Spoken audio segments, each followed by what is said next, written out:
Welcome to East Coast DNA. Today we have a little different arrangement. We have a band for our guests. It's Newbridge, which is a new to me band. So I'm excited to hear a lot of the answers for the questions I'm prepared to ask. But hopefully you guys have a few extra little tidbits to share with me too. So first of all, thank you for reaching out, Keith, and Yeah. welcome to the show. Thanks for having us, Darcy. This is great. And we have the voice of God as well. Your backup, the groove master drummer, keeping time for Yes, you all. yes, doing the Lord's work, as we like to say, Keith? That's right, Yes. buddy.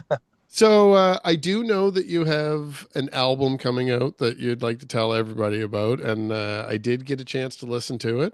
So I would like to get into that, but where I've already referenced that it's a new to me band, I'm very curious about where you're coming from. And I did note too in my research that the individual members all have some experiences in maybe some bands that some of my listeners would already be aware of. 100%. Yeah, I mean, I guess I could take that one, Glenn. So we probably like almost 2 years ago, was kind of coming out of COVID. A really good friend of mine, Jeff Mosher, who's in the Mellotones. If you're familiar with them, they're like an R&B sort of funk cover band. Out of Halifax here, and really well renowned.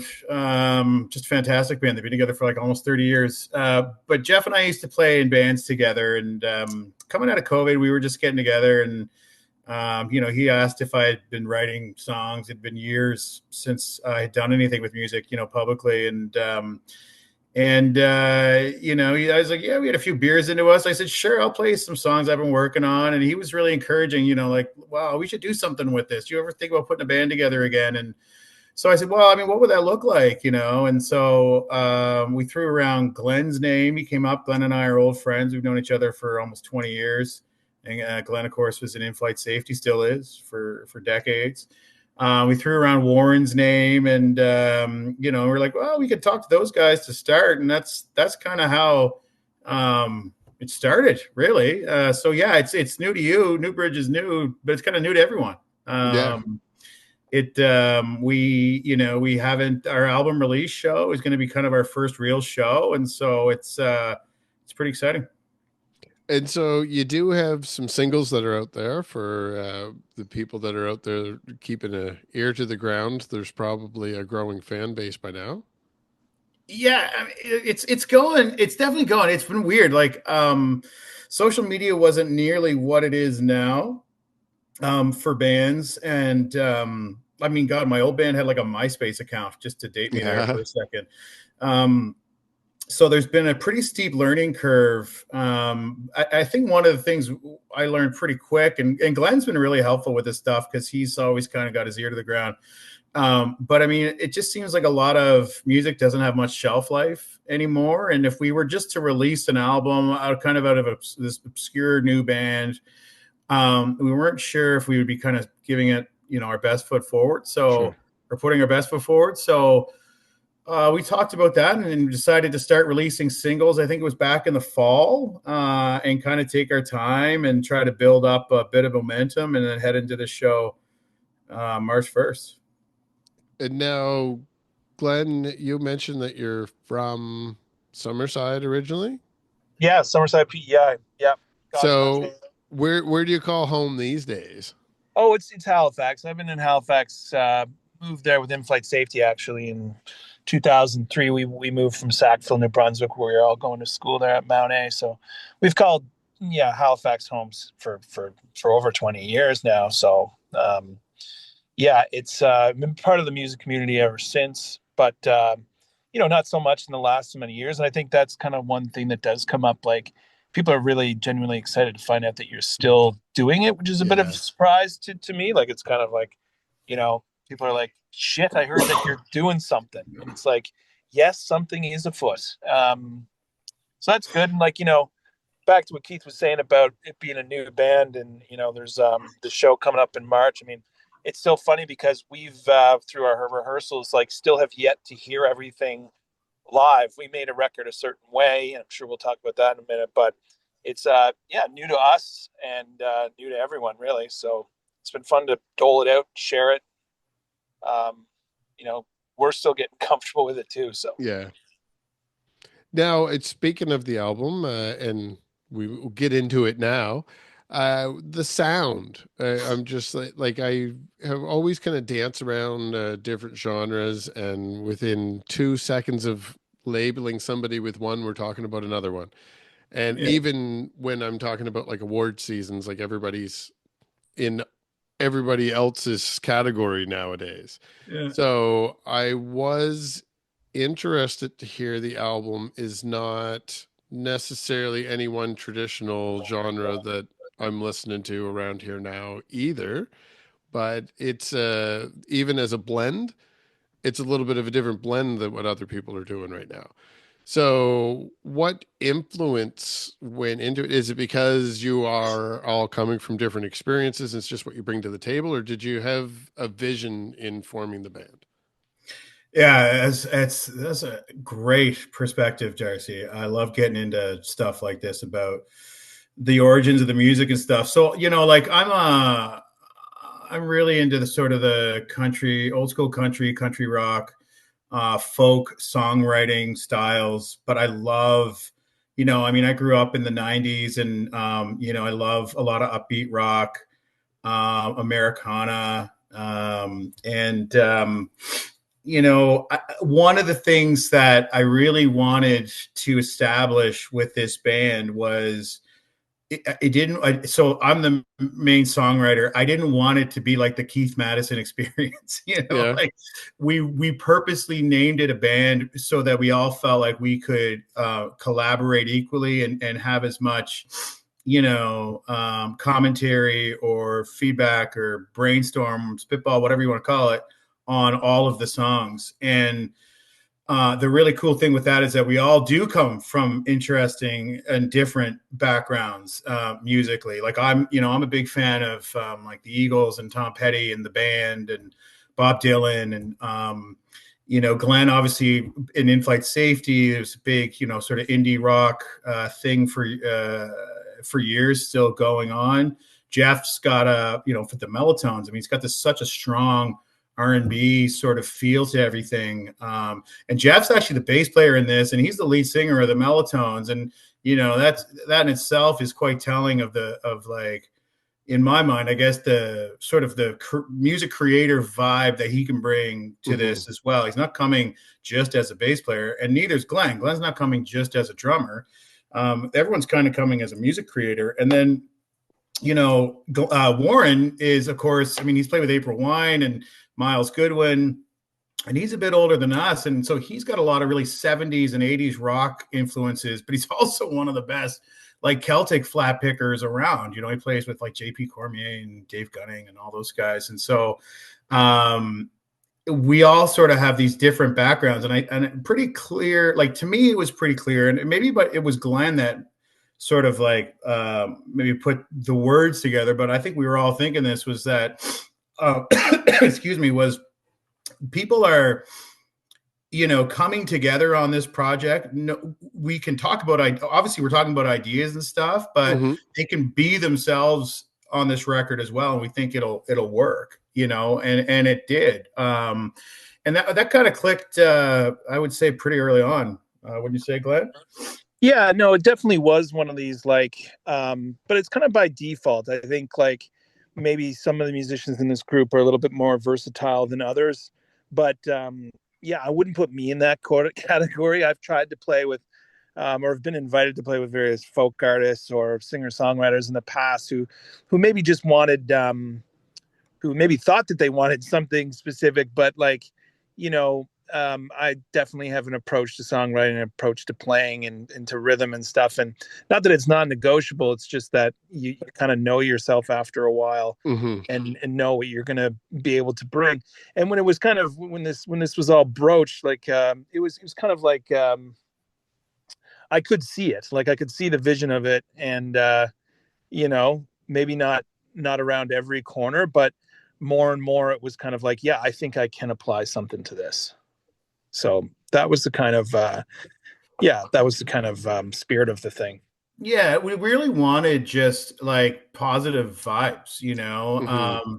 I've recorded a lot in the past, and I was always I would be impacted, I think, by any negativity. And I don't mean that, you know, in this that I'm sensitive or fragile, but like, it's really important that it's a comfortable scenario, I guess, with Hmm. everybody, that everybody's, sort of, I guess, exposed in a good way, and opened up in a good way, and wanting, to hear feedback and ask questions about this part or that part. And so it was really important, I think, for me, and everybody kind of jumped on that train pretty quick, that was going to be the vibe. It's like everything's kind of on the table. So back to your question, Darcy, about the different styles. Hmm. That really is like the journey that each song kind of took after the band and the collaboration sort of happened. And instead of saying like, oh, that's a too much of like a 70s rock song, and we're trying to make an Americana record, we were like, no, no, no. Like, we're trying to make a Newbridge record, and this Yeah. Yeah. is this. So let's do it. Yeah, And I it's think going to work. Yeah. yeah, like it's almost like, not to use the term band of horses, but like I know that was a kind of like term that they played with, but or the John Tortorello coaching style, but it was more like letting the players play and let Hmm. everybody kind of soar, and then we'll figure it out from there, rather than it being like a restrictive process, or even one that's like, you know, carefully iterative or something like this. It was more of everybody just let the doves fly, and let's see where it goes. See And who falls in love with who. yeah, see who falls in love with who. Exactly. This is going to be this is going to be a house of cards or a house of love. Anyway, it Yeah. ended up being the latter, where it was just like, you know, we haven't been sick of high-fiving on this project yet, that's for sure, and just bringing the positive vibes and letting everybody do what they do best, which is a huge refreshing approach, and you can hear it. So I think people really respond to the energy of the Hmm. music over a genre or something that maybe not be in Yeah. their wheelhouse, or something that they don't really typically have in their library or music catalog. That people are responding to the energy and the good vibes, which is, might sound cheesy, but it's definitely true. Well, and for that kind of feeling, I can imagine that is also why you gravitated towards the studio that you selected as well. But I do have to ask, of the group, who suggested that and how much of a sales pitch was it? Because there's obviously a lot of places that you can do it here, but there's I a can take that one. million reasons why you would travel. We've talked about it extensively with other artists on the show the last couple of years too. But yeah, go ahead. Yeah, so like, yeah, Keith kind of did come with we're all kind of later on in our years, as far as, we're not over the hill, but we're kind of experienced, and we've lived a good chunk of our lives, and we know, like, we knew going into this that we wanted it to be an experience, Hmm. and one that we haven't had. And Keith was really good at kind of pushing this forward, and trying to find the right fit. And I think it was after talking to Robbie Crowell down in Nashville about getting advice. Like, it was more of asking for, like, is there somebody, like, we entertained, Kingston, Ontario, a couple of different studios. Maybe we contacted a few different producers, and we're starting to feel out some things. But it was after we talked to Robbie, where he started making some recommendations and introduced us to some studios, that that connection started to feel really enticing. And then when it became somewhat viable to do, and some of these ideas that Robbie started putting forth, and then, long story short, Robbie was very quickly invited to be much more of the project, rather than just giving direction. He started Yeah. to work in a more production, as a producer of the project, that the energy again started going. It was kind of a clear yes. Like, it wasn't like it was the excitement, to go to a place like that, and have that experience, was the kind of was the draw, like, for all of us. Yeah, 100%. Like Rob. So Rob's an old friend. For those that don't know, he was in Matt Mays and El Torpedo, and he was in In-Flight Safety, and he was just kind of this jackknife for hire musician here in Halifax. And he's so good and so talented. He ended up moving to Nashville like 15 years ago, and now he's just this, sort of go-to jackknife in that city for music. And it's been, and he's really good at keeping up on social media. So it's been really awesome to see his career progress. Mm-hmm. So we reached out to him. And like Glenn said, it's kind of like what are your thoughts on this? But also because he was like in the middle of that sort of, alt country, Americana, country rock thing, and just Nashville in general. Mm-hmm. And, it just made a ton of sense once we all started talking about the project, that it kind of got to the point, like after he gave us some options, we're like, how do we not do this? Like, how do we go back to like recording in somebody's basement in here when we could go to Nashville and do this? So, and it took some planning, obviously, but we were all in pretty quickly once we could, logistically figure it all out. Mm-hmm. And we did. Yeah, to me, it all has the same. The decision to go to Nashville is the same kind of has the same ethos behind it as some of the songwriting decisions in my mind. It's always been this kind of, not a Hail Mary, but a kind of let's go for it kind of thing. Like we were talking the other night, Keith, just about like guitar solos and how many should we put in this set? I mean, that's a fun thought to have, right? Yeah, that's yeah. a fun conversation to have, Yeah. instead of having one that's a whole lot more rigid or something, right? Yeah. So I definitely want to get details on what your plans are around the album release, but just with what we're talking about, it sounds like you're almost have an unofficial bucket list that you're tackling as a team. So do you have plans like that are extending decently into the future now? Like what's 2025 have in store besides the album release? So yeah, man, it's another great question. We're chatting with some festivals right now.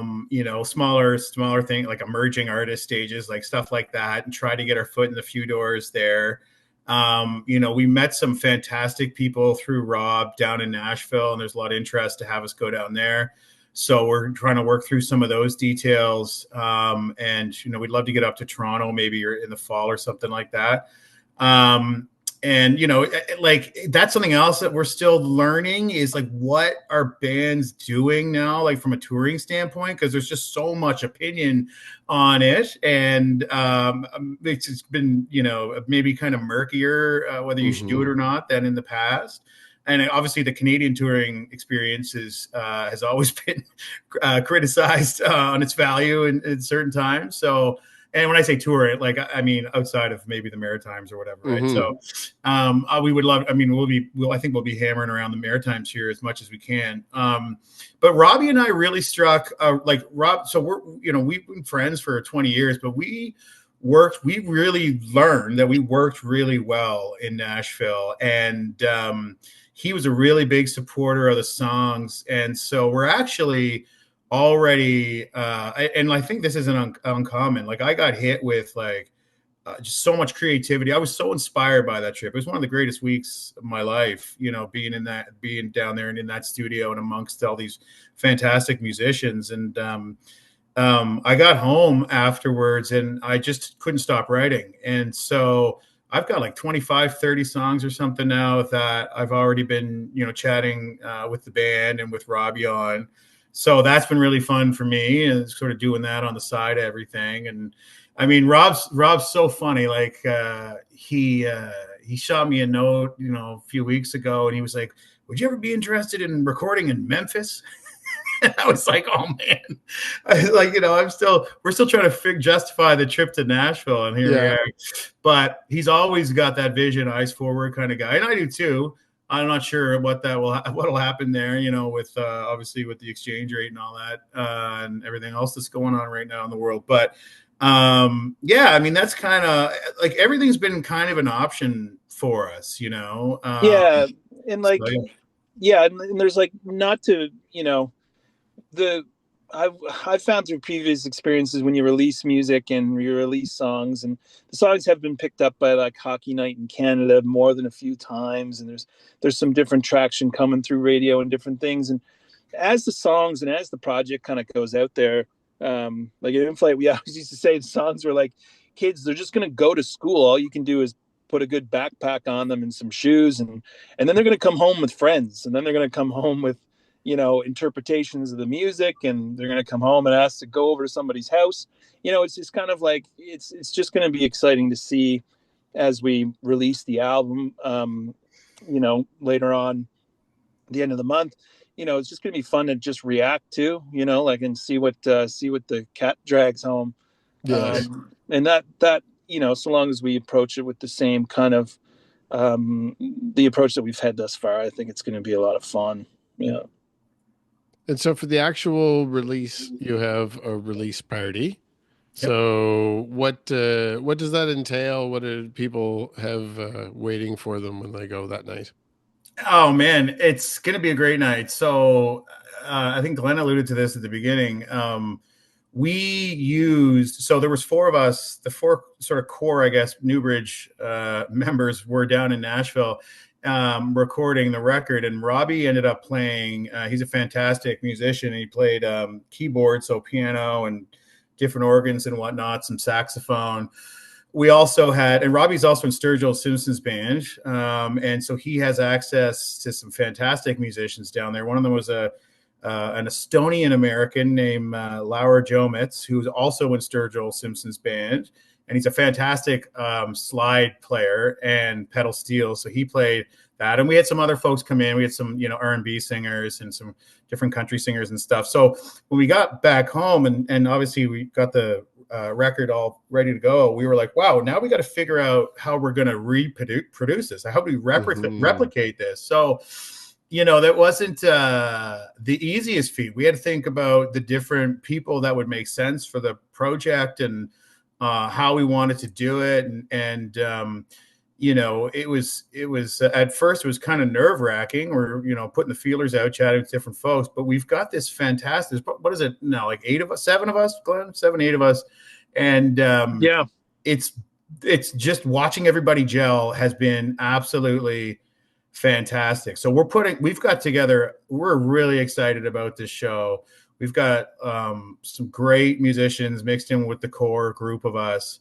And it's going to be different and a little different than the record in a good way though. And it's going to be, really cool. And that's March 1st? March 1st at the Seahorse. Yeah. Yeah. We're teaming up with Liam Corcoran from originally from 2 Hours Traffic.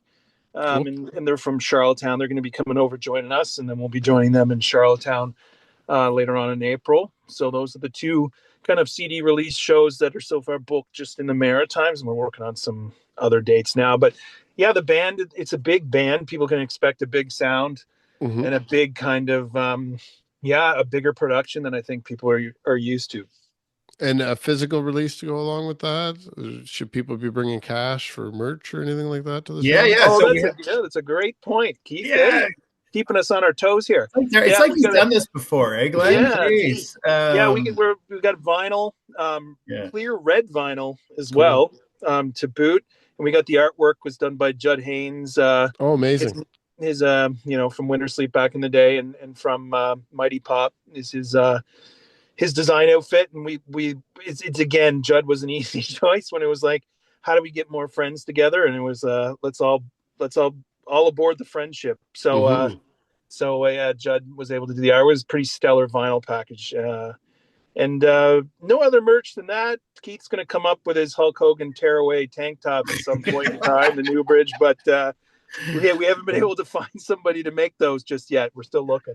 I might do the Chris Farley thing too, where he like jumps on the table and it collapses. Who knows? Yeah, and the tariffs are unreal for those shirts at the moment. So there you go. Yeah. I think if you guys follow along with the podcast through the rest of this season anyway, getting into the summer, we'll be covering Andre Petitpas's Giant Stock Festival. Cool. And there's going to be a wrestling theme to that this year. Oh, no way. Amazing. something for you guys to keep an eye on. But Absolutely. back to Newbridge. So if anybody out there has been watching this episode and they want to follow along with you online, where should I be sending people? So we're on Instagram and Facebook. So just Newbridge Music is the handle on both. We're on all the streaming services as well, and YouTube. Yeah, amazing. And we got newbridgemusic.com as well. Yeah, I was going to say you have a nice fancy website out there as well. I noticed. I always stop to appreciate them because I do not currently have one, and I feel like I should. So every time I see an artist that I'm researching has one, I spend a little time poking around just for it's funny inspiration. Yeah, absolutely. I have a friend who helped us out with that, and she goes, "Well, you sure you even want a website?" And I was like, I don't know. I feel like I should. Yeah, I didn't get to it yet, but I still feel like I should. So yeah, wait and see. So definitely people can check out the website, follow you on their preferred social media platforms. Excited to see how the rest of the year goes for you. People can get tickets now for the album release. Yeah, at 2037gottagen.ca, I think, is the link, and you can buy tickets now. Perfect.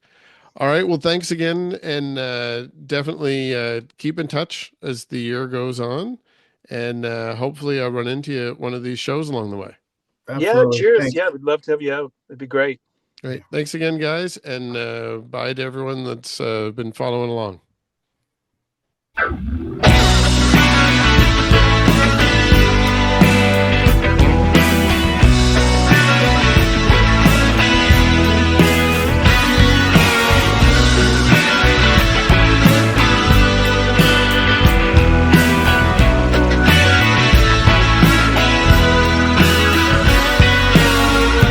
Hear them again, strange voices creeping in, roaming a tent. The howling will soon begin. Started out fine until you drain that box of wine. Now you terrorize my heart.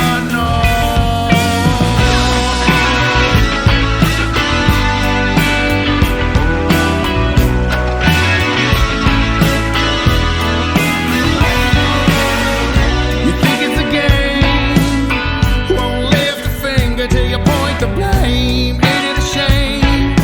Scratching at the door again. Call of the wild, song of the banshee, the feral child. I'm on trial tonight. Ooh, love ain't true. She's howling at the moon. And the witching hour is through. What's a man to do?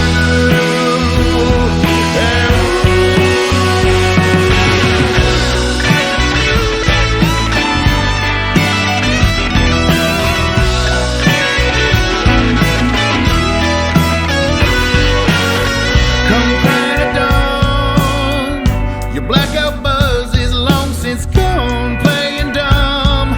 I'm a fool, love, but I'm moving on. You blew into town, a wicked queen, but you got no crown. Only your